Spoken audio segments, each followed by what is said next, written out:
sur la réforme du secteur de cadre, sur la réforme des entreprises et établissements, sur la couverture sociale.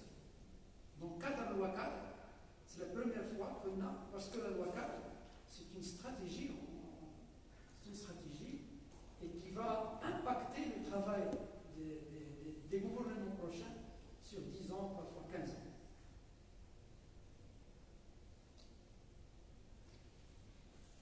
Maintenant, je vais revenir pour parler un peu du programme de PJT, puisque c'est la question principale, je crois. Voilà. Bon, pourquoi j'ai commencé en un peu détailler le bilan du gouvernement pour dire qu'on va s'inscrire dans une logique de continuité. De continuer ces réformes fondatrices qu'on a inaugurées, on a commencé, car le point central est la continuité de ces chantiers qui devront être accélérés. Les indicateurs et objectifs chiffrés que nous nous sommes fixés sont encore plus ambitieux, comme celui d'atteindre 95% d'enfants scolarisés au niveau du préscolaire. On est maintenant à 72% par exemple. Donc je tiens seulement ici à dire qu'on s'inscrit dans une logique de continuité de réformes qui ont déjà commencé.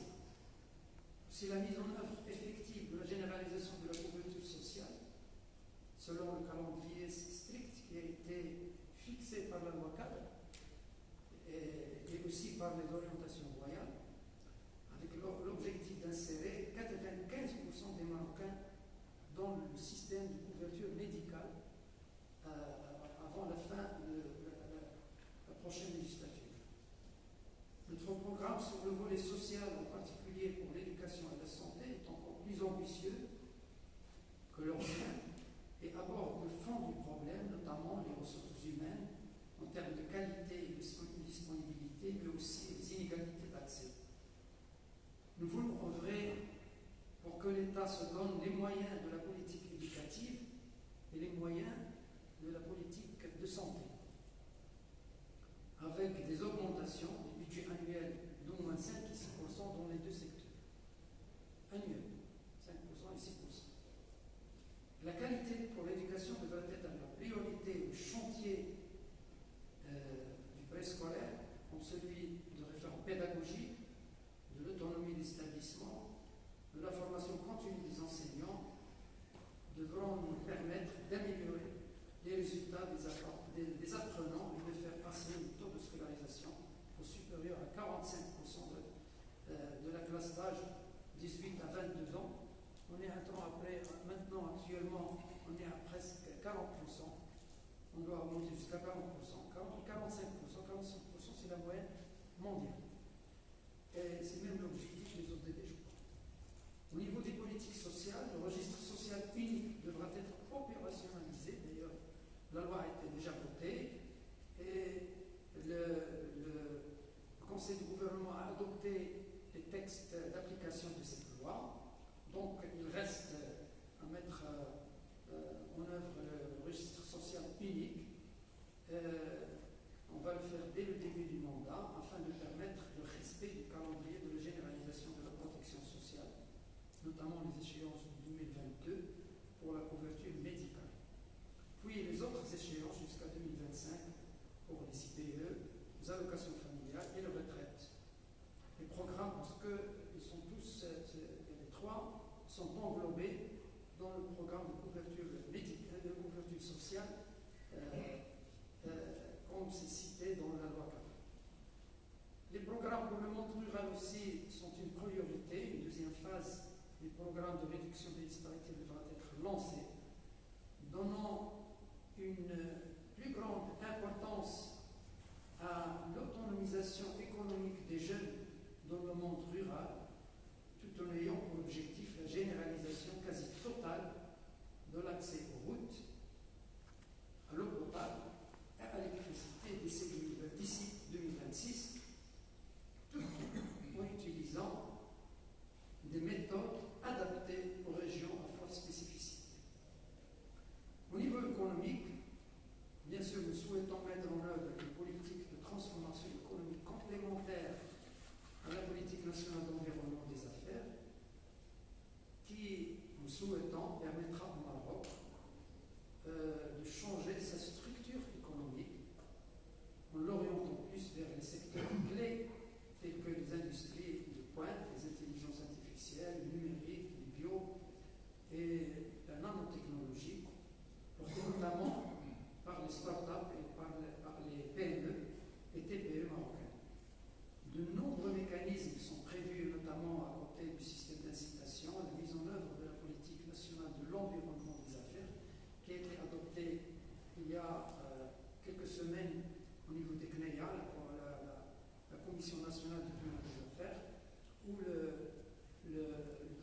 participent activement,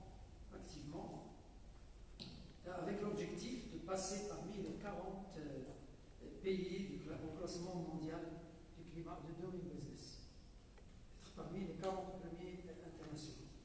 Tout en renforçant la réforme des CRI, nous allons œuvrer pour les incitations attribuées par la Commission des investissements, pour que ces incitations aillent plus vers des projets porteurs de transfert de savoir-faire, de durabilité, de création d'emplois.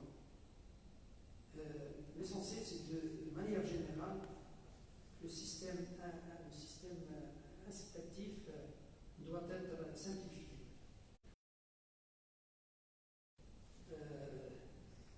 Qui était parmi les chantiers qui étaient sujet de discussion avec le patronat et avec les syndicats, qui n'a pas malheureusement démarré. Cette réforme du Code du travail doit être revue dans une logique de concertation avec toutes les parties. Nous avons ainsi comme priorité dans notre programme aussi les jeunes en termes de création d'emplois durables et adaptés à leur qualification. Nous consoliderons l'expérience du monde actuel, PMBE. C'est un programme national adapté avec des programmes de création d'emplois encore plus ambitieux permettant de faire baisser le chômage à moins de 9%. C'est ça l'objectif. On est actuellement avec la pandémie à 11,9%, je crois, actuellement, avec une priorité pour le monde rural, l'auto-emploi et l'auto-entrepreneuriat.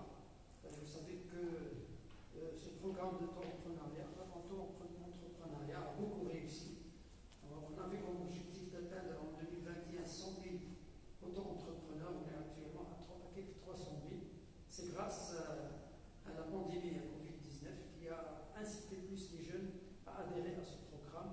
On a comme ambition d'atteindre 500 000 auto-entrepreneurs en 2026. Nous sommes enfin un des partis à avoir proposé un axe sur la transformation digitale, qui est une transformation fondamentale. Nous voulons faire du mandat un mandat de la numérisation de toutes les procédures administratives, un mandat de transformation digitale, de développement numérique, de l'économie numérique, parce que c'est un volet très important. Nous avons discuté tout à l'heure que c'est parmi les opportunités apportées par la pandémie qui nous a fait connaître que c'est une nécessité aujourd'hui de faire cette transformation au niveau du numérique. Nous avons fixé beaucoup d'objectifs. Je ne vais pas les citer maintenant, mais nous avons tout un tableau avec des objectifs chiffrés. Je tiens à la fin d'insister sur une chose importante, c'est qu'améliorer la vie politique est aussi une des priorités de notre parti. Pourquoi? Parce que avoir plus de confiance dans les partis politiques, dans les institutions nationales, est une chose importante qui donne une dynamique sociétale pour s'inscrire plus, pour que la société s'inscrive plus dans les différentes réformes. Parce que les différentes réformes ne vont pas réussir si la société n'est pas engagée. Le maximum de jeunes, le maximum de femmes, le maximum de cadres, pour qu'ils soient engagés, ils doivent avoir un minimum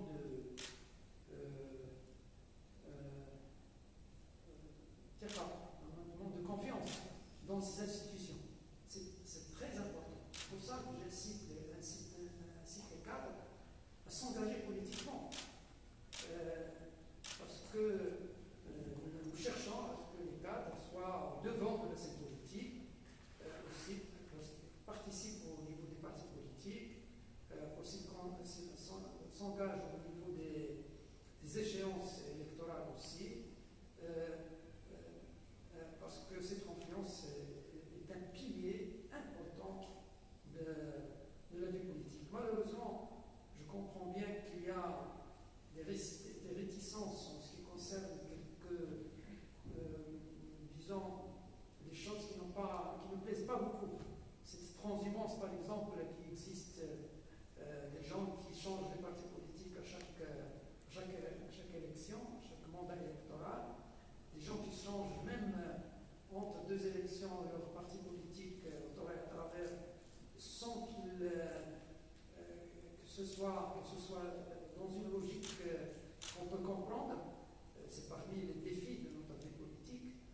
pour l'utilisation massive d'argent aussi, pour pousser les gens à voter pour un parti politique ou un candidat X.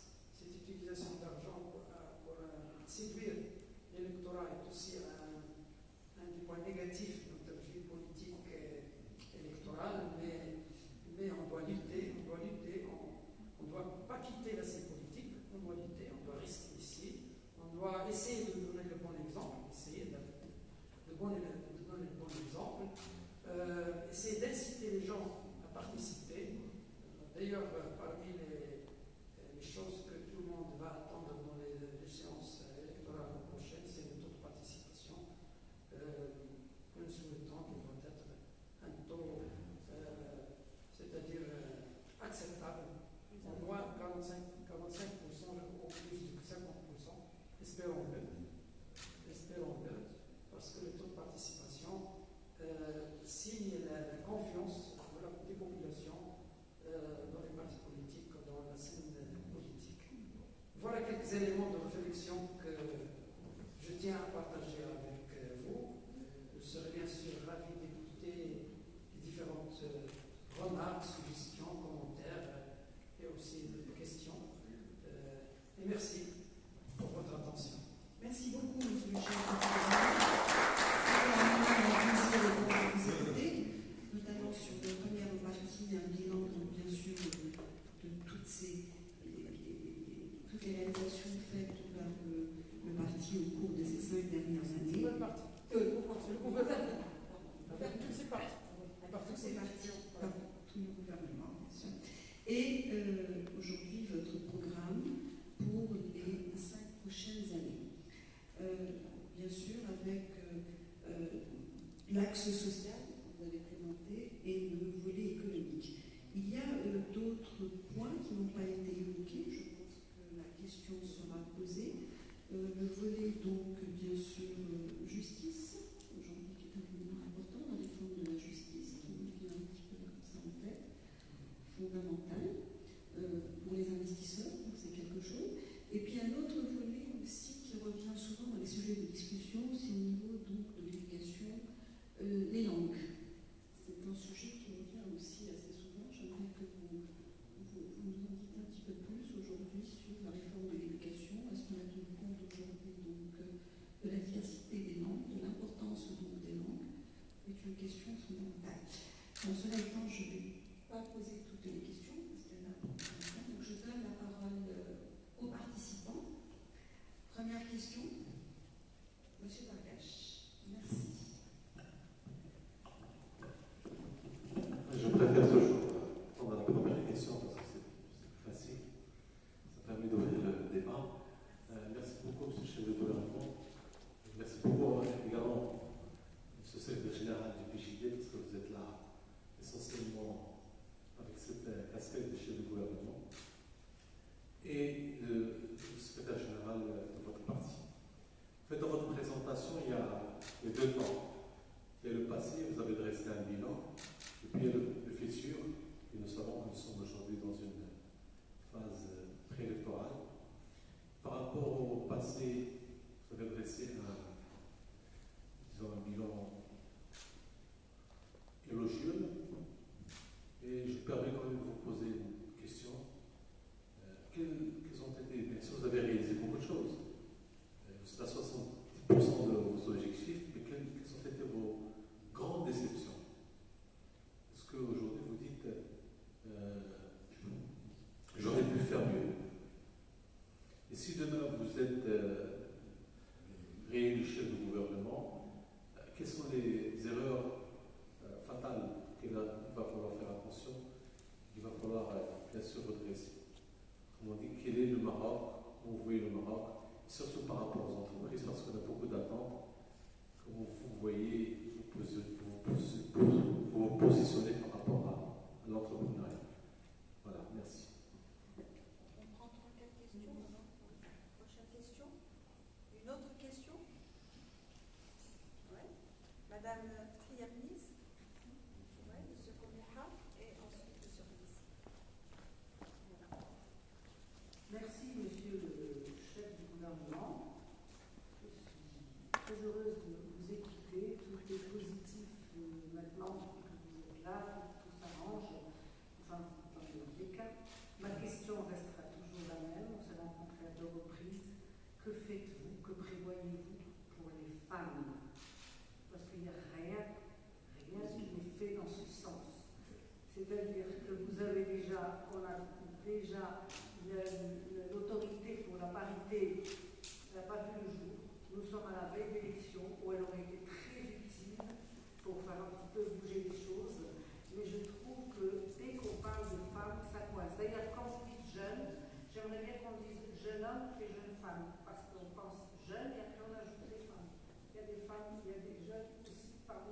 les femmes parmi les jeunes. Donc moi, ce qui me travaille le plus, c'est la place des femmes dans les conseils d'administration, dans les postes de décision, et j'en passe. Que comptez-vous faire, monsieur le chef du gouvernement, pour que les choses prennent un bon pli et qu'on sente enfin que la femme est une citoyenne à part entière. Elle a beaucoup de choses à faire, beaucoup de choses à dire, et j'aimerais qu'on lui donne un peu plus de place sur la place politique. Mais je te rejoins à 100%, 1000%. Je soutiens même. Monsieur Komiha, architecte.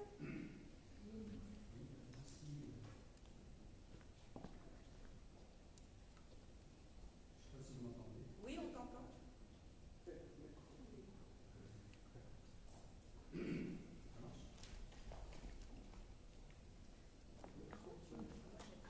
Ah, c'est bon. Merci de me donner la parole. Merci, monsieur Saladin Ousmani. Vous avez évoqué le problème de la confiance de la population et de la jeunesse dans la chose politique. Effectivement, c'est un thème récurrent qui revient à peu près dans tous les partis politiques. Ça fait 10 ans que vous êtes aux commandes un petit peu du gouvernement et du pays. Qu'avez-vous fait pour essayer d'instituer cette confiance, de faire augmenter cette confiance vis-à-vis de la chose politique, vis-à-vis de la population? Vous êtes aux commandes du printemps arabe, ça fait presque 10 ans, c'était en 2011. En 10 ans, je n'ai pas l'impression que les choses se soient améliorées et que les gens font plus confiance. J'ai très peur que finalement, dans les prochaines élections, le taux de participation, je pense qu'il était à 30% il y a quelques années, je pense qu'il va baisser et qu'on va arriver à une représentativité de nos instances politiques qui ne représentent pas du tout la réalité du terrain. Est-ce que il y a un problème au niveau de l'éducation des jeunes? Parce qu'il y a 10 ans, les gens, à la limite, étaient encore au collège. On aurait pu peut-être travailler sur cette population qui arrive à l'âge de la majorité pour pouvoir voter. Est-ce qu'on n'aurait pas pu faire plus d'efforts à ce niveau-là pour instituer une confiance avec la politique? Je ne comprends pas qu'il n'y a pas d'école, par exemple, d'école comme dans tous les autres pays. À la France, par exemple, il y a l'ENA qui forme des cadres politiques. La politique, c'est pas, je vais vous dire que c'est un véritable métier qui peut s'apprendre dans une école. On a d'excellents ingénieurs, on a d'excellents médecins, mais nos politiciens sont un petit peu des autodidactes. Ce sont des gens qui arrivent en politique un petit peu par hasard ou parce qu'ils ont une tradition familiale. Voilà. C'est un peu que peut faire le PJD dans les prochaines échéances pour essayer d'augmenter justement cette confiance dans le politique. Merci. On prend une dernière question pour ce premier round. Monsieur Zohaib Ridissi, directeur général SAP. Micro, tu as plus de... C'est bon. Bonjour tout le monde, merci beaucoup monsieur le chef de gouvernement. Très ravi en fait d'entendre votre discours sur le bilan et sur vos ambitions pour un deuxième mandat. Ma question va s'orienter sur un sujet que vous avez adressé. Je voudrais avoir un peu votre perspective, un peu plus en profondeur. C'est sur le digital. Aujourd'hui, tout le monde en fait est vraiment, tout le monde est réuni autour du digital comme une industrie à part entière. Il n'est pas en fait inopportun de voir que les plus grandes capitalisations boursières à travers le monde, c'est des fournisseurs de services digitaux. Quelle est votre vision pour que le Maroc fasse le saut de grenouille et qu'on devienne une nation digitale à part entière et que ça devienne on a une vraie industrie digitale, à l'instar de ce qu'on fait dans l'automobile, dans l'aéronautique, etc. Je vous remercie. On arrête les questions, vous répondez, monsieur? Oui, on répond d'abord à cette première question. Bien sûr, madame Kawia. Alors, merci Mélina de nous avoir donné cette occasion pour pouvoir échanger avec monsieur le chef de gouvernement. Et merci à vous, si Ousmani, de nous accueillir. De nous donner aussi de votre temps pour pouvoir débattre avec vous de certaines questions que se pose la majorité des Marocains Alors, en vous écoutant, vos habiletés, vos réalisations, selon vous, 70% des engagements ont été réalisés. Moi, je dirais c'est immense, surtout avec la conjoncture actuelle de la pandémie. On croirait donc que c'est un mandat plutôt parfait. Or, excusez-moi de vous dire que peut-être c'est le mandat, ou plutôt le deuxième mandat, où on a détecté, plutôt relevé le plus de contradictions. Alors, dernièrement, par exemple,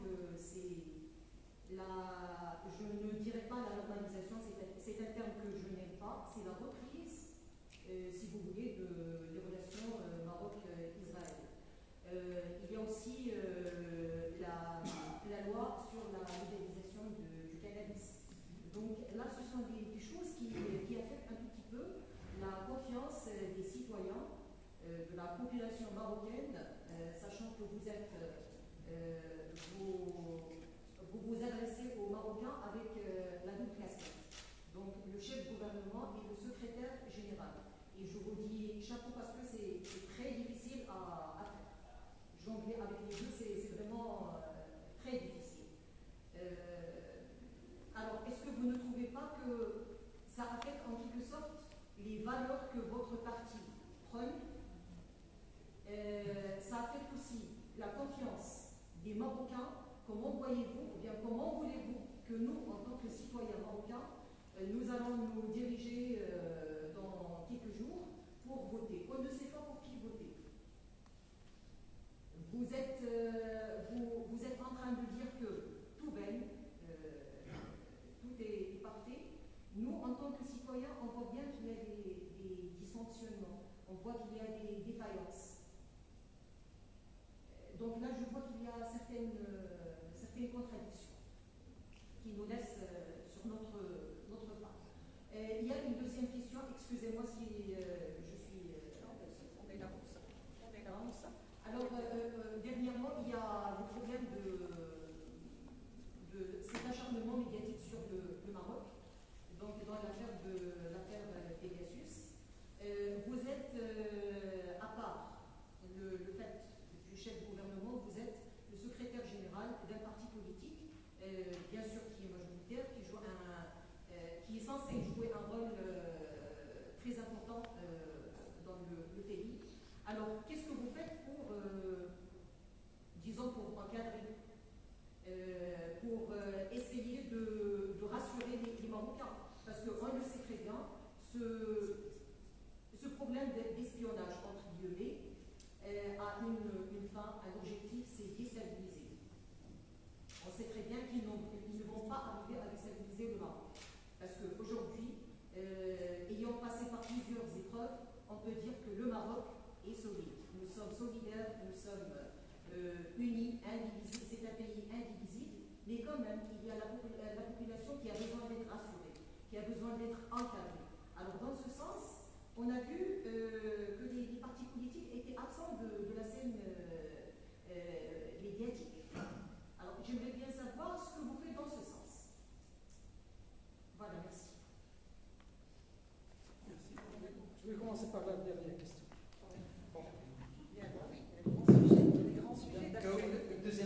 Dans la deuxième question, vous avez répondu à la première question. Comment ça? Vous avez dit comment vous faites pour jongler avec les deux casquettes. Non, Ce qui est très difficile. Vous l'avez dit? Hein? Non, c'était pas une question. C'est pas une question. Non.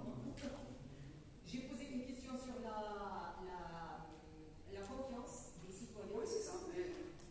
Jongler avec les deux casquettes. C'est ça la confiance, c'est-à-dire comment vous faites pour jongler avec les deux casquettes. Alors, puisque vous avez deux casquettes, vous avez c'est-à-dire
continuer ou de le défendre d'une façon sorte pour ne pas nuire au pays et de se positionner à côté de son pays quand il est nécessaire. Voilà, maintenant j'ai demandé aux deux questions en même temps. Sur le plan médiatique, moi j'ai au moins 2 à 3 interviews à la télé, dernièrement on dit un TV quand j'ai parlé de la question. Et on a des meetings à chaque semaine où je participe personnellement avec d'autres dirigeants du PJD, on a parlé de la question, on a essayé d'expliquer notre point de vue en ce qui concerne cet acharnement contre notre pays aux citoyens. Donc on fait ce qu'on peut. Peut-être c'est pas assez, mais on est toujours présent dans des meetings, dans des émissions, soit à la télévision, soit sur les réseaux sociaux, soit on essaye de le faire. Mais bien sûr, un seul parti ne veut pas faire tout le boulot. C'est toute l'échiquier politique et tous les citoyens qui doivent participer à défendre le pays. Sur la confiance, c'est la même chose. La confiance de la population ne se fait pas par un gouvernement, la confiance de la population se fait par tous les intervenants. Le Parlement, les associations, la société civile, au niveau de l'école, c'est pas que les médias, tout le monde doit contribuer à ce que les citoyennes et les citoyens aient la confiance dans le pays, dans les institutions politiques. C'est pas quelque chose qui peut être le boulot seulement d'une seule partie. En ce qui concerne l'ENA, je crois que l'ENA forme les grands, c'est-à-dire l'ENA, c'est l'École nationale d'administration, les grands cadres de l'administration. Ici, on a l'ENSA, on a l'ENA depuis, d'ailleurs l'ENA au Maroc, je crois depuis 1947, je crois qu'il était ancien, très ancien, et actuellement, elle a été réformée dernièrement, en 2016-2017. Maintenant, on a l'ENSA, l'École nationale supérieure d'administration, qui forme des cadres aussi à très haut niveau. Donc, l'expérience, on en a. Mais en France, je crois qu'ils ont supprimé l'ENA. Voilà. Ils ont transformé l'ENA. Ils ont supprimé. Il y a une réforme.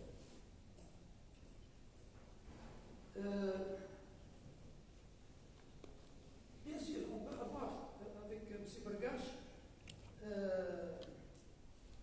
on peut toujours avoir des erreurs, on peut faire des erreurs et avoir des déceptions.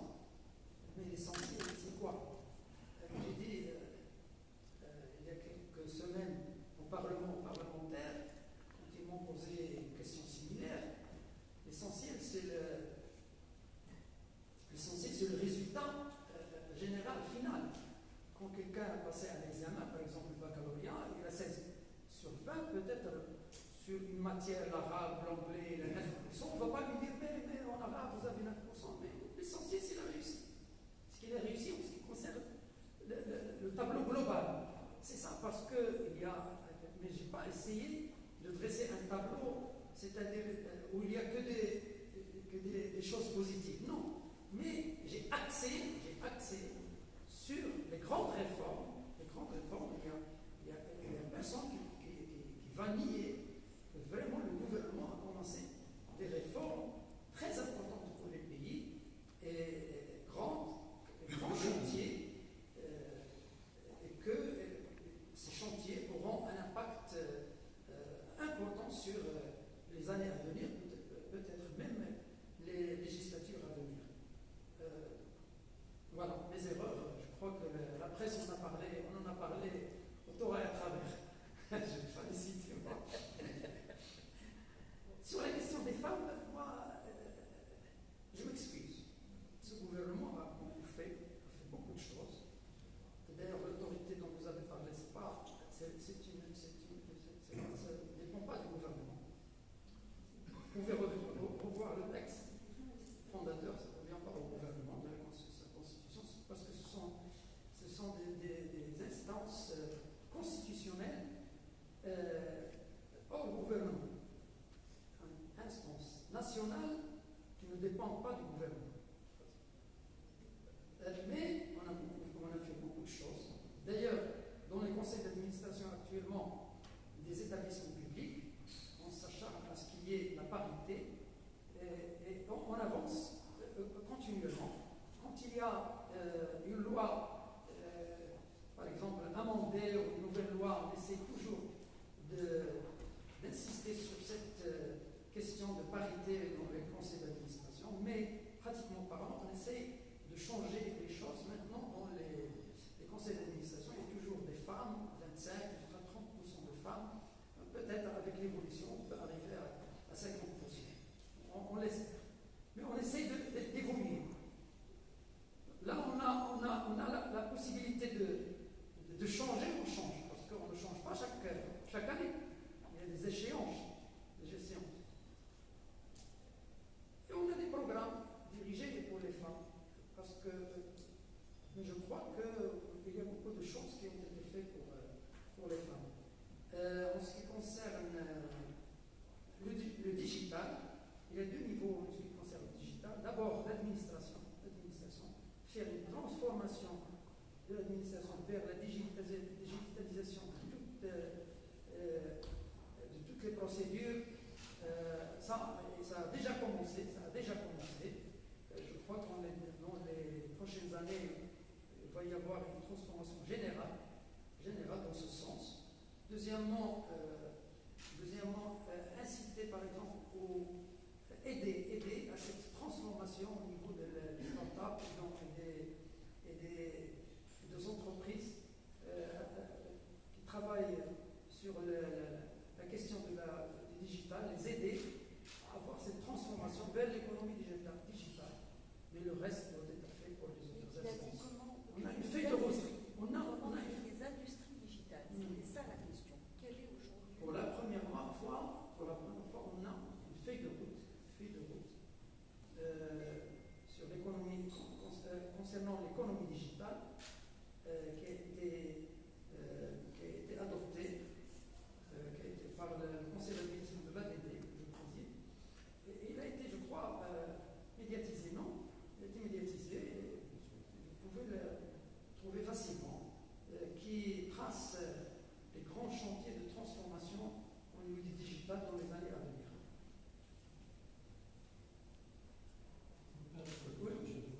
Ma question est beaucoup plus profonde. Parce que avoir une industrie digitale, c'est une opportunité énorme pour un pays aussi jeune. On voit que ce qui a été fait, par exemple, dans les zones offshore, c'est extraordinaire. Moi, je fais partie des zones offshore, donc je vois un peu toute la jeunesse et toute la richesse qu'on a. Mais tout ce savoir-là, il est utilisé par d'autres pays. On l'exporte. C'est nécessaire. Au lieu de l'exporter à bas prix, pourquoi ne pas capitaliser sur cette force, sur cette jeunesse et construire nous-mêmes une industrie? Pourquoi c'est pas nous demain qui vont avoir les Microsoft, les SAP du monde? Et c'est des choses qui sont faisables. Et c'est pour ça que je vais parler de leapfrog, je parle d'assaut de grenouille. On ne va pas faire les choses comme on fait dans une industrie classique. Dans le digital, tout est possible. Et on voit l'exemple de Singapour, on voit l'exemple d'un certain nombre de pays que grâce à des chantiers comme ça, ils ont pu bouleverser un peu leur... Vous savez, le gouvernement, qu'est-ce qu'il doit faire?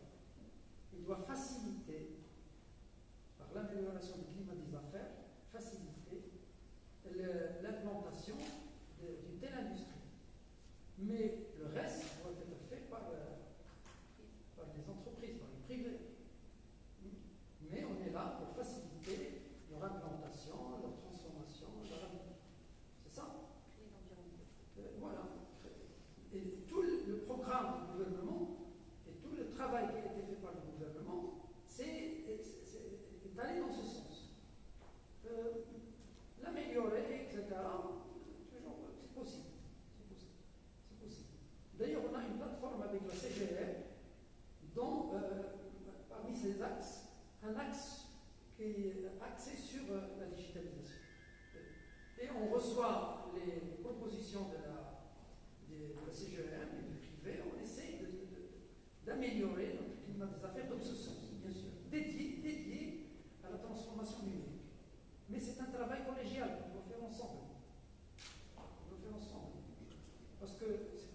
pas l'État qui investit sur le terrain dans le digital, mais il aide les investisseurs à s'implanter, il leur facilite la vie, les procédures, etc. Ça, c'est notre tâche. C'est vrai. S'il y a quelque chose à améliorer, on est toujours prêt à écouter, à améliorer. Madame Kaoui, vous voulez rajouter quelque chose ainsi que Madame Denise? Oui, oui, oui. Vous voulez rajouter quelque chose? Oui, Stria? Excusez-moi, monsieur le chef du gouvernement, pour ce qui est de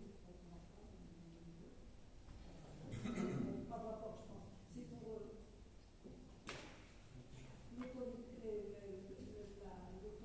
pour la parité, qui n'est pas créée, alors qu'elle est prévue par la Constitution. Apparemment, les textes sont sortis, tout est là. Ça ne dépend pas de vous, mais peut-être que ça dépend aussi de vous d'attirer l'attention sur le fait qu'on a besoin de mettre en place cette instance. Parce que là, on va avoir des élections et on va avoir les mêmes problèmes qu'auparavant. Et vous comprendrez que peut-être le taux d'abstention des femmes sera encore plus élevé parce qu'on ne sent pas qu'on nous encourage, qu'on nous pousse à faire des choses. Alors qu'il y a un potentiel énorme et que l'État perd énormément d'argent à ne pas envoyer les femmes. Il y a une autre façon pour l'économie. Dans le poste d'administrateur indépendant qui existe aujourd'hui, Il y a toujours 50% de femmes. هذو الجداد اللي كنعينوا هنا on a toujours 50% de femmes. parfait, parce que c'est ça qui va Mais on peut pas tout changer d'un seul coup. Mais la transformation, qu'on attend, qu'on comprendrait, qu'on soit pressé, qu'on a envie de voir les jeunes qui arrivent, avoir confiance en politique et vouloir s'appliquer, etc. Tant qu'on nous laisse de côté, c'est la et ça, on ne peut pas vous laisser de côté. En plein. Vous dites, c'est pas moi pour l'autorité pour la parité, mais elle existe, ça y est, les textes sont sortis. Mais pourquoi est-ce que qui va prendre la décision de désigner quelqu'un à la tête de cette autorité pour qu'il puisse agir pendant les élections? Donc les élections, il n'y a pas un gros problème parce que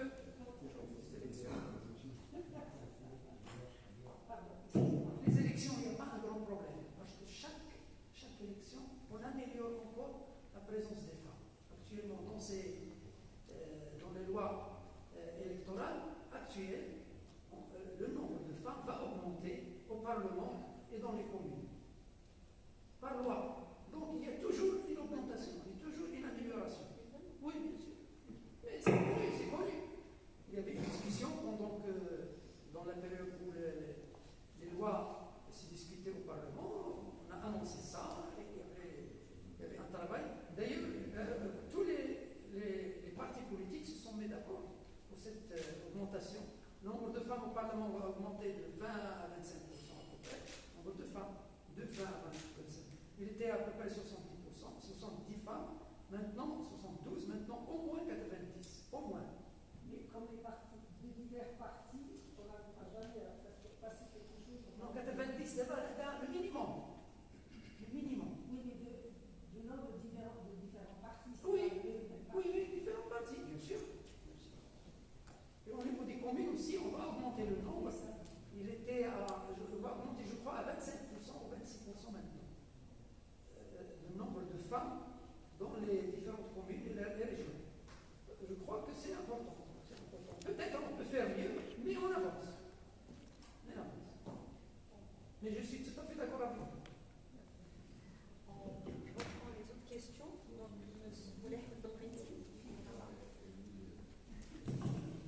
Alors, Monsieur le Premier ministre, d'abord, ça me fait très très plaisir de vous revoir. Je ne sais pas si vous vous souvenez, il y a à peu près une trentaine d'années, nous avons fait ensemble un film qui s'appelait Ramadan et Santé. Vous vous en souvenez? Oui, je me souviens. Absolument. Bien. Et donc tout ça pour vous dire que je sais que vous, depuis très longtemps, vous êtes vous êtes un passionné de tout ce qui est, vous donnez beaucoup d'importance à ce qui est communication et audiovisuel, transmettre du savoir et que très franchement, je suis assez critique, mais sur cette partie-là, le gouvernement a fait vraiment beaucoup de choses, très franchement, par rapport à ce qui s'est passé ces 20 dernières années au niveau, je parle de l'audiovisuel. Mais je voudrais attirer votre attention sur ce qui se passe en ce moment dans notre pays.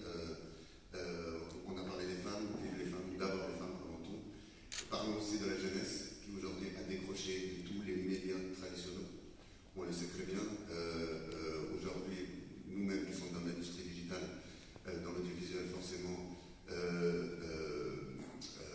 jeunes qui sont allés chercher, il faut aller les chercher sur TikTok, sur YouTube, sur... Et là, il s'agit véritablement, moi je fais un véritable appel parce qu'il s'agit vraiment pratiquement, je comparerais ça même à l'intégrité du territoire. Avoir nos jeunes sous des influences absolument incontrôlées qui viennent absolument de partout. On connaît aujourd'hui le phénomène des fake news, on a parlé tout à l'heure des cabales, etc., des communs, etc. Il y a eu un premier temps, et c'est sous votre gouvernement que ça s'est fait, la libération des ondes radio, avec la privatisation. Ça a amené, très franchement, au sein de la société marocaine, beaucoup plus de proximité, beaucoup plus de dialogue. Il y a une mixité sociale, les gens apprennent comment les autres vivent, on entend dans diverses radios, etc. Pourquoi cela a été gelé au niveau de la télévision? Et malheureusement, aujourd'hui, nous avons une télévision dans un état, comment dirais-je, bien mal en point. Pourquoi le pas sur les télévisions privées ne sont pas faites pour qu'elles restent nationales? Aujourd'hui, il y a une ZAPET qui nous permet de partir immédiatement, soit en Europe, soit dans les pays du Golfe, soit ailleurs, et que nous n'essayons pas de créer, on parlait d'industrie digitale, aujourd'hui, ça y est, on ne peut pas l'arrêter, elle est lancée, mais au niveau des médias et des télévisions d'État, est-ce qu'il n'est pas temps aujourd'hui qu'on commence à avoir l'émergence et des autorisations dans le sens de médias privés dans ce pays? D'autres questions? Oui, monsieur Belkacem. Oui, on t'entend. J'avais juste une petite... Tu peux lever un peu plus le temps, s'il te plaît? Une petite question, remarque, par rapport à ce qui a été exposé par M. le chef du gouvernement, sur notamment les questions des régions d'investissement, la réforme des CFE. On parle, parce que je suis expert, je vais en parler. Et sur ce sujet, la réforme a eu lieu le 1er janvier 2020, et la décision des CFE de la création d'entreprises. Donc on ne peut plus faire de culture de création. Et on s'est retrouvé dans une situation de création il y a 20 ans. Et aujourd'hui, monsieur le chef du gouvernement, pour créer une entreprise, on est le 27 juillet. Moi, quand je reçois aujourd'hui un client pour faire une création, je lui donne un délai du 31 octobre. Grosso modo, c'est ça. Si on est bon, ça sera 3 mois pour y arriver. Et donc, en réalité, à la base, la création était prévue qu'elle se fasse sur un site internet qui n'est pas prêt. Il n'a pas été prêt pendant 2 ans. Et donc, vous imaginez tous les impacts qu'on a sur les entreprises création. Et donc, dans un contexte particulier Covid, où nous avons besoin, en guillemets, d'avoir de la création d'entreprises, d'avoir des choses, c'est un vrai sujet que je me permets d'attirer votre attention sur ce point. Je voulais aussi rebondir sur la question tout à l'heure sur les zones offshore, technopolis, etc. Ça ne va pas me rajeunir, moi je vais le citer, mais j'ai accompagné les entreprises depuis 2006 sur les zones, technopolis, offshore, etc. Donc j'ai été un peu sur ce projet. Et c'est vrai que c'est un vrai sujet parce qu'on a échangé assez longuement sur la création d'entreprises, etc. Mais depuis le choix à l'offre Maroc qui a été fait initialement, c'était de s'adresser à des entreprises étrangères, grandes entreprises. Maintenant, si nous voyons la morphologie de l'entrepreneuriat dans le monde, c'est la TPE, PME. Comment aujourd'hui penser une zone dédiée à des jeunes qui démarrent? On a les technoparcs qui sont intéressants. Les technoparcs, comme vous savez, monsieur le gouvernement, c'est 1000 entrepreneurs. On est un pays de 36 millions d'habitants. Donc c'est comment aussi modéliser à grande échelle cette création d'entreprise et créer cette dynamique. Il y a aussi le component, il y a la formation. J'ai échangé récemment avec un spécialiste dans la matière qui disait que finalement aujourd'hui, s'il y a 10 ans nous avions démarré la formation de 100 000 techniciens à plus 3 informaticiens, nous serions peut-être une nation digitale, peut-être qu'on a perdu 10 ans. C'est un monde qui va très vite. Tout à l'heure, je vais peut-être faire le lien avec ce que je disais au début. La création en 3 mois, monsieur le chef du gouvernement, en 3 mois aujourd'hui, avec le digital, les business models changent. Celui qui avait une idée aujourd'hui sur une application pour la développer, quand il va créer sa boîte fin octobre, peut-être que son idée elle est déjà dépassée.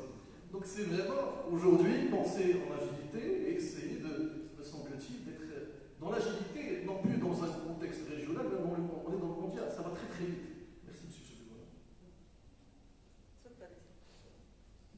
Bonsoir à tout le monde. Merci monsieur le gouvernement pour votre présence. Donc moi je m'adresse à monsieur Elsenani pour en tant que secrétaire général du TJP. C'est l'objectif, j'imagine. Donc j'ai 3 petites questions. La première, dans votre intervention, vous avez souvent utilisé le futur au lieu de conditionnel. Et sur ce qui est pas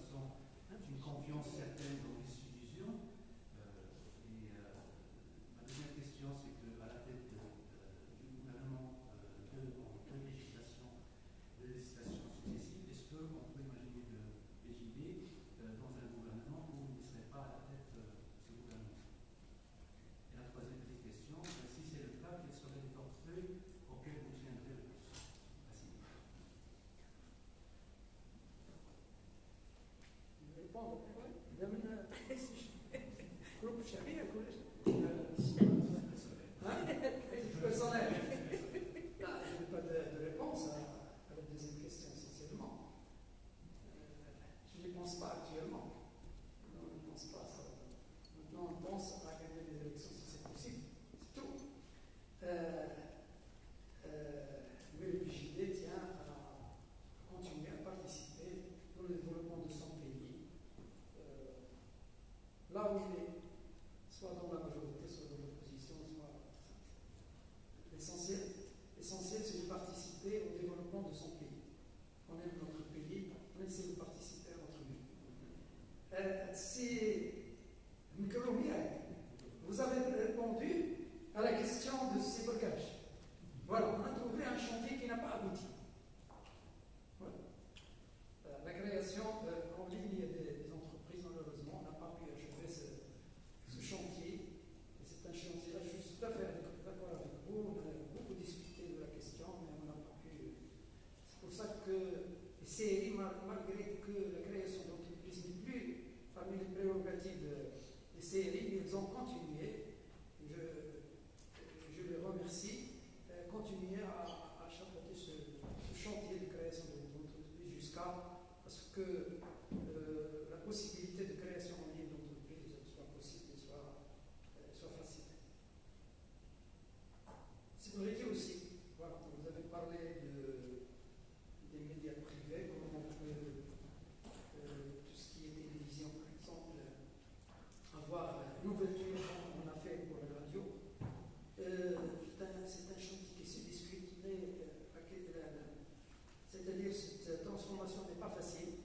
On n'est pas encore arrivé à avoir c'est-à-dire un consensus entre les différents partenaires à faire cette transformation. Voilà. Parce que ce ne sont pas des décisions qui reviennent seulement au gouvernement.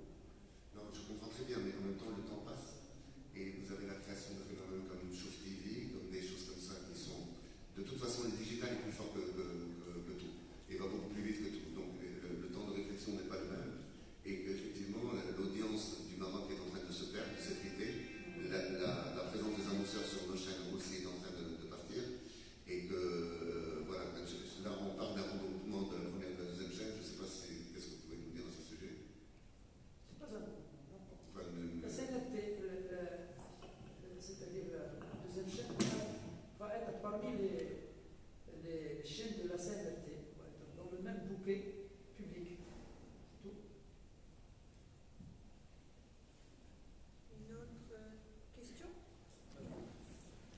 Bonsoir, monsieur le chef de gouvernement. En fait, je voudrais savoir le message politique du PJD. Quel est le mode de société que prône le PJD, surtout à l'aune des changements radicaux sur le plan géopolitique dans le monde?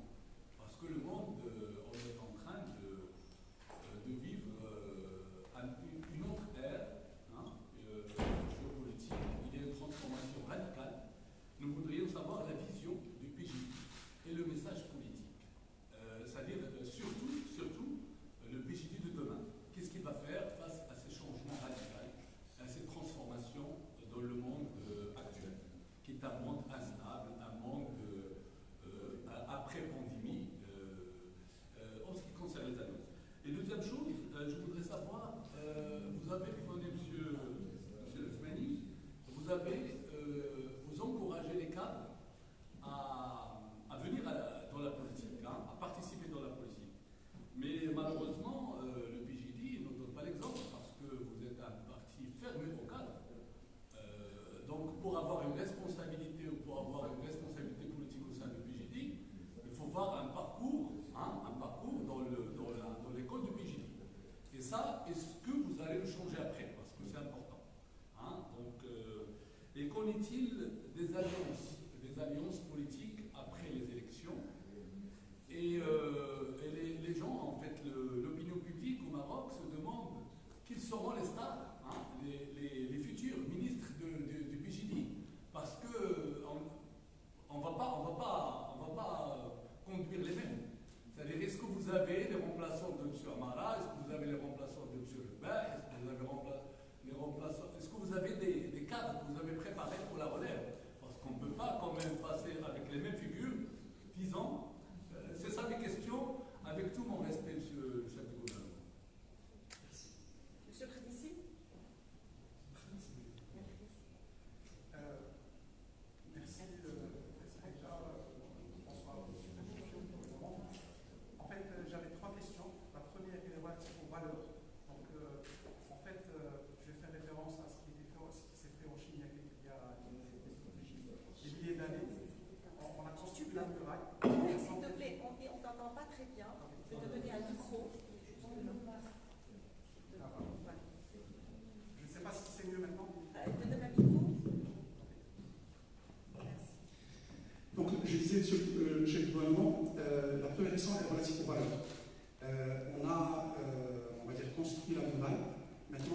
pas temps de former le cadre.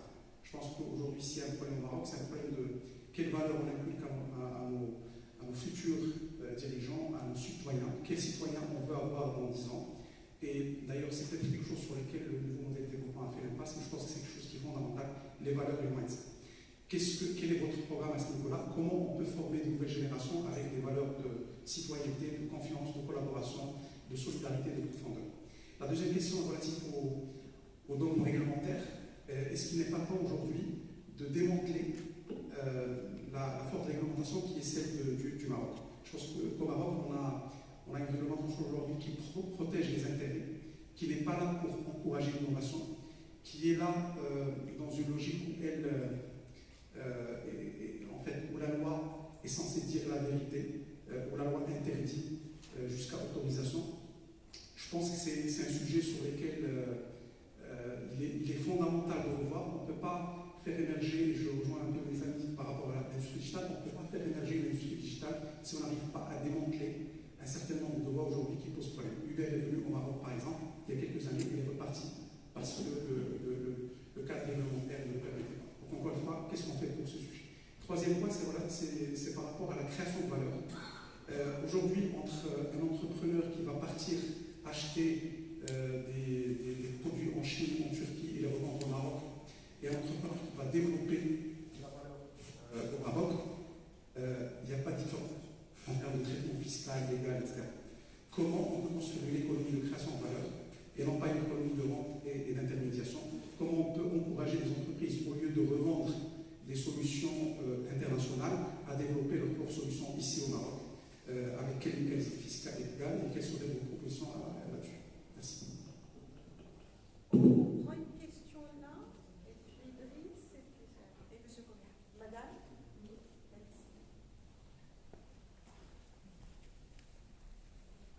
Votre nom, si vous pouvez vous présenter.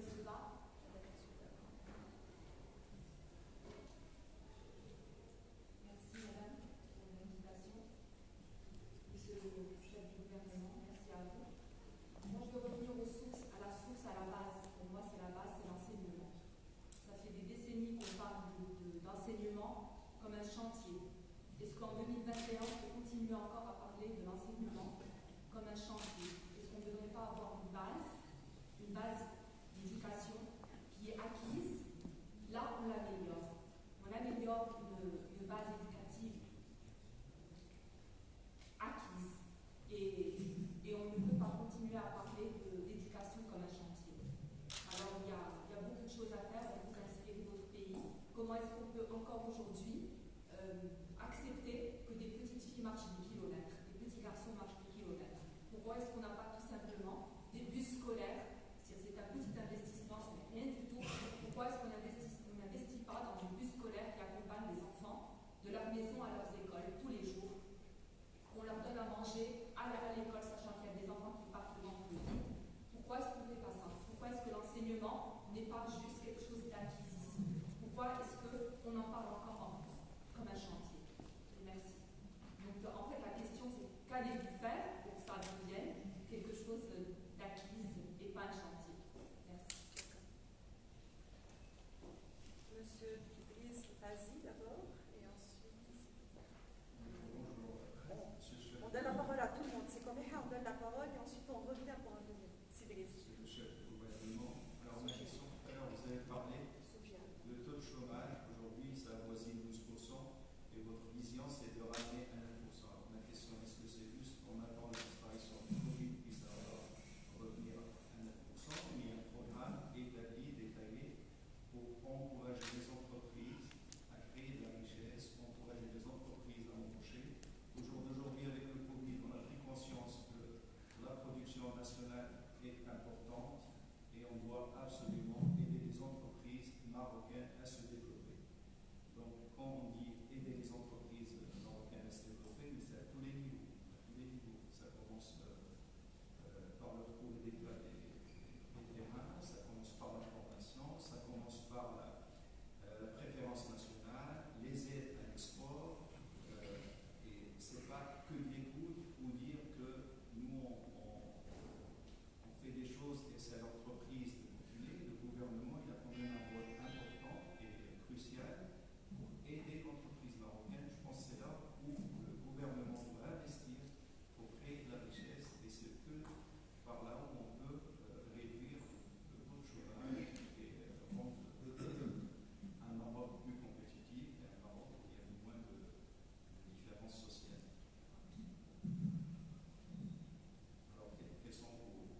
Vas-y, Philippe.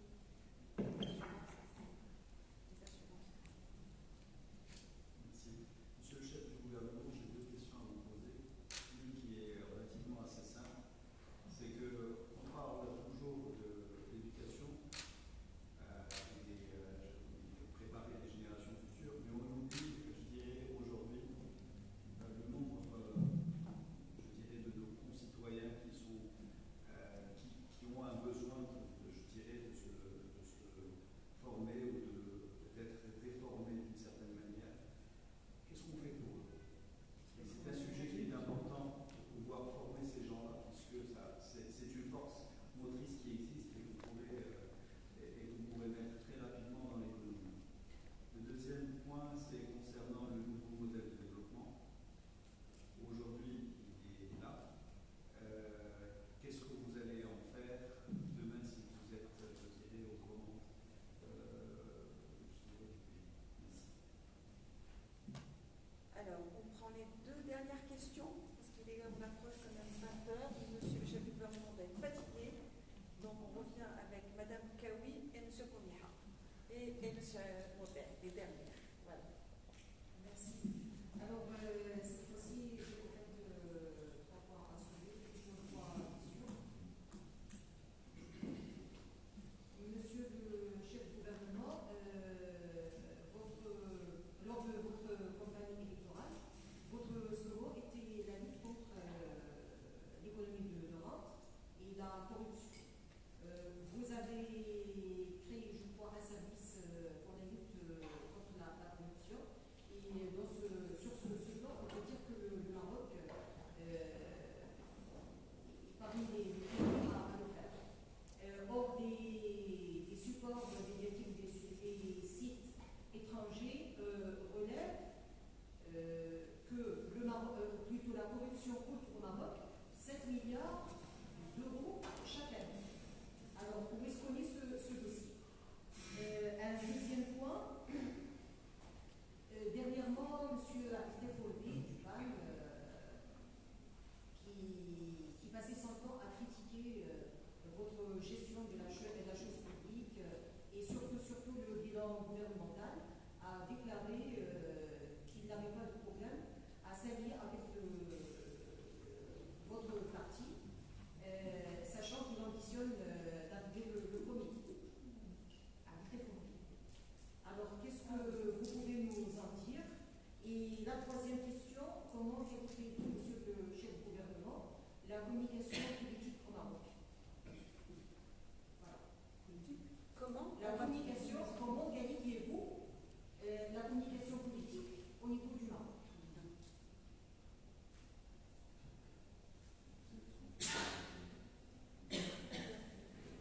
C'est Ali Boupé et Monsieur Komiha.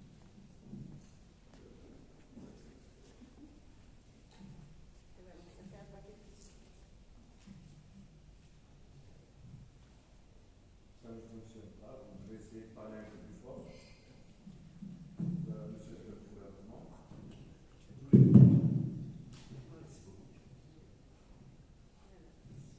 Tous les pays en général pour développement international. On n'a pas entendu le début de la question. Alors, je recommence. Tous les pays basent leur développement sur les entreprises nationales et sur leur développement au niveau du marché interne et ensuite sur leur développement en tant que multinationales. Bon, je vais essayer de peser les mots pour ne pas tomber dans la diffamation, mais aujourd'hui, les entrepreneurs marocains ont besoin de transparence de la part du gouvernement et de la part des élus. Or, certaines affaires au niveau des marchés publics et de la gestion déléguée, ces 3 dernières années, ont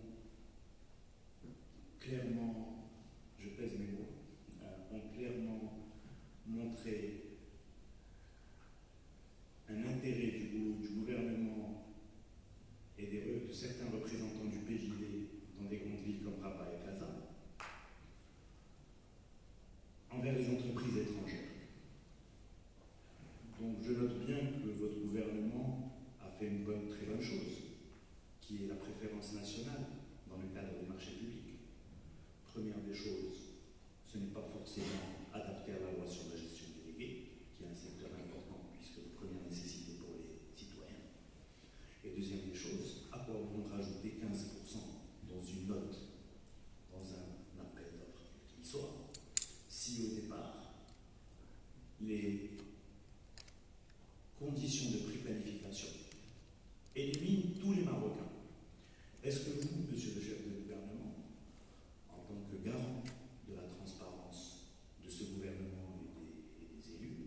pensez qu'il est normal que dans des appels d'offres internationaux, où le Marocain ne demande qu'à être sur le même pied d'égalité que les entreprises étrangères, est-ce que vous êtes d'accord avec le fait qu'il soit éliminé de manière intentionnelle, dirigée, que cet élu a été prévenu, que le chef du gouvernement a été saisi, que les autorités ont été saisies et que rien n'est eu?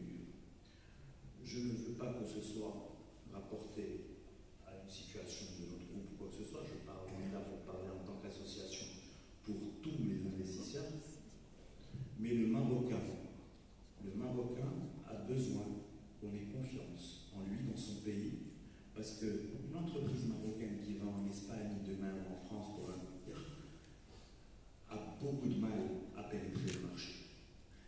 Alors que le Marocain, nous sommes pour l'investissement direct étranger.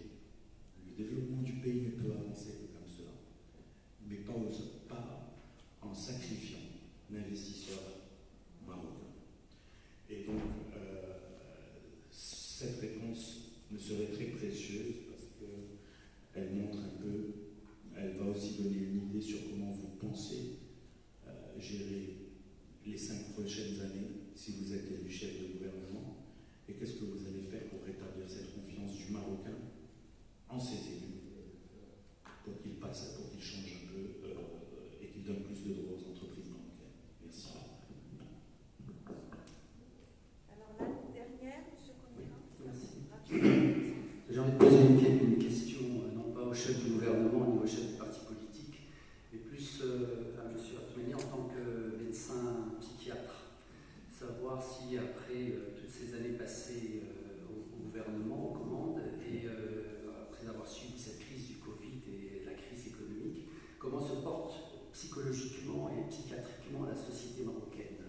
Est-ce que ça va laisser des traces? Est-ce qu'on va pouvoir rebondir sur cette crise, arriver à ne plus attendre les solutions du gouvernement Providence ou de l'État-providence, arriver à se prendre en charge?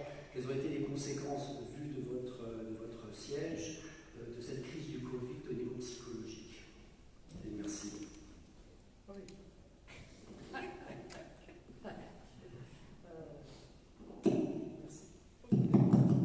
Merci d'abord pour l'intérêt que vous portez à PJD, parce qu'il y a beaucoup de questions sur le PJD, sur le secrétaire général du PJD. Shukran jazilan.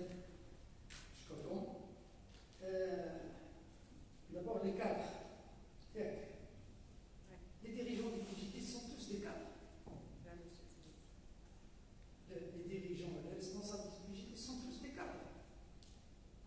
Il y a beaucoup de cadres, de nouveaux cadres, qui seront élus et qui seront, qui se présenteront au nom du PJD dans les élections prochaines, au niveau des communes, et au niveau du Parlement. Chaque Parlement, on a de nouveaux cadres qui intègrent le PJD. Mais ce n'est pas seulement le PJD qui va intégrer tous les cadres, c'est tous les partis aussi. Mais pour le PJD, une importance particulière, ça. Mais aussi le cadre qui va venir, il doit, c'est-à-dire respecter, c'est-à-dire les lois du PJD, les procédures du PJD. C'est pas facile parce que venir dans un parti où il y a quelques centaines d'adhérents, c'est pas venir dans un parti où il y a 40 000, 45 000, 50 000 adhérents. Il faut accepter le jeu. Les portes ne sont pas ouvertes alors à tout le monde. Non, ils sont ouvertes à adhérer, mais ce n'est pas se présenter directement. Parce que s'il a adhéré, il faut convaincre les gens. Parce que comment on fait? On a des procédures précises pour choisir nos candidats. On part des bases, de la base. C'est la base qui choisit. Le secrétaire général peut changer dans des limites très, très, très restreintes. Mais en général, on présente selon le choix de nos bases. C'est-à-dire dans une commune, ce sont les adhérents du PJD qui choisissent le représentant dans la commune. C'est pas nous, on va choisir pour Belkan, pour Tizni, pour... Donc un nouveau cadre, s'il n'est pas connu, c'est vrai, il ne va pas être choisi du jour au lendemain. Donc il va d'abord entrer, travailler au sein du PJD, montrer qu'il adhère, c'est-à-dire qu'il veut travailler vraiment, et puis après, il va être choisi. Mais on a beaucoup de cadres qui ont été choisis dès la première année de leur adhésion au sein du PJD. Beaucoup. Je peux donner des noms, mais pas là pour. Il y a même des maires qui ont été choisis du premier coup. Mais c'est pas tout le monde, c'est pas tout le monde. Quelques-uns bien sûr. Mais à mon avis, c'est un handicap pour le PJD parce que le PJD c'est un parti de tous les Marocains. Oui. Par contre, les autres partis, ils sont ouverts en fait. N'importe qui, n'importe quel cadre, c'est les qualifiés, c'est là les. Enfin, c'est là des entrées, il peut rentrer, il n'y a pas de limite. Il n'y a pas de. Enfin, des conditions. Entrer au Par contre, PJD, il n'y a le pas de limite. PJD, jusqu'à maintenant, c'est un parti pour avoir des responsabilités ou pour avoir un poste ministériel, il faut passer par l'école de PJD. Ça, c'est il faut le. Je sais pas. C'est pas comme ça. C'est une remarque en fait. Hein. Bon, si par exemple le PJD, un cadre, par exemple, spécialisé dans le numérique, entre au PJD. Mais il trouve déjà une vingtaine, une trentaine de cadres spécialisés aussi de haut niveau. C'est pas le dernier entrant, le premier servi. S'il a des compétences géniales qui dépassent les compétences des autres, oui, on le fait. Mais s'il n'a pas, il va entrer dans les institutions du PJD, il va participer au chantier, il va donner son expérience, il va échanger avec tout le monde, etc. Mais ce n'est pas tous les militants du PJD, les membres du PJD sont responsables, pas du tout. Dans une commune, si on a par exemple des centaines de membres du PJD, un seul qui va être président de commune, mais les autres, ils travaillent, ils militent au sein du PJD. Donc vous avez préparé des compétences alors? Bien sûr, on prépare les compétences, on a des écoles aussi au sein du PJD, on a des programmes de préparation, de formation continue. Maintenant, à Marrakech, la jeunesse du PJD ont c'est-à-dire un camping de formation pour les jeunes du PJD. Et chaque année, ils ont des programmes, mais ce n'est pas seulement eux, c'est-à-dire l'organisation des femmes du PJD, les différentes organisations, ils ont tous c'est-à-dire donc il y a des accompagnements réguliers pour les membres du PJD. Parce que un parti politique a aussi, c'est pas seulement la tâche de communiquer politiquement, mais aussi de former politiquement, et former des formations parfois un peu pointues. Ça, en ce qui concerne les cadres. Bon, les alliances politiques, je ne sais pas comment. Elle peut rajouter un élément avant de passer à l'autre question, madame. Important pour le PJD. Mais on connaît, enfin je pense que tout le monde a cette expérience, et je rejoins monsieur, c'est qu'au moment des élections, vous avez des personnes qui intègrent des partis et qu'on retrouve ministres. Ils n'ont ni milité, ni rien du tout. Et ça, c'est assez général. Je ne parle pas du PJD, je parle des autres partis. Est-ce que vous nous demandez de faire la même chose? Pardon, non, je ne dirais pas de quel parti, mais j'ai rencontré un jeune parti qui m'a dit, madame, quand on vient dans ce parti, c'est pour avoir. Donc je trouve que ce n'est pas juste quand même, je rejoins monsieur, il faut quand même militer, il faut arriver, il faut montrer ce qu'il faut faire, qu'on milite d'abord pratiquement pour son pays, avant de viser un poste qui est tout ça. Je peux vous donner des noms après, pour voir comment il y a des cadres qui sont venus intégrer le PJD, et dans 2-3 mois, on est déjà choisi pour se présenter pour être candidat au Parlement, et il est venu au Parlement, et puis parce qu'il a une compétence. La méritocratie. Il a une compétence, voilà. Les valeurs.